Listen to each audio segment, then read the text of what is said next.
Добре дошли в Q&A сесия с Please.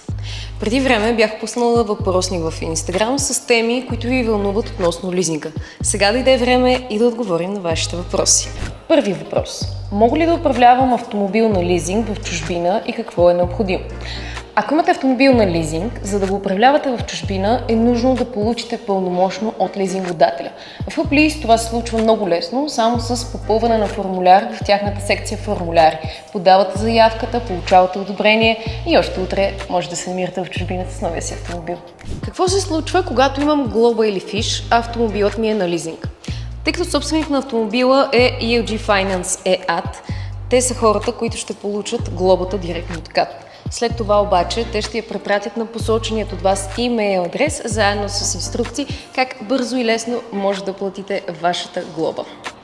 Това беше от нас за днес. Ако имате още въпроси, може да ни пишете или да влезете в сайта с секция формуляри и да разгледате наличните документи там.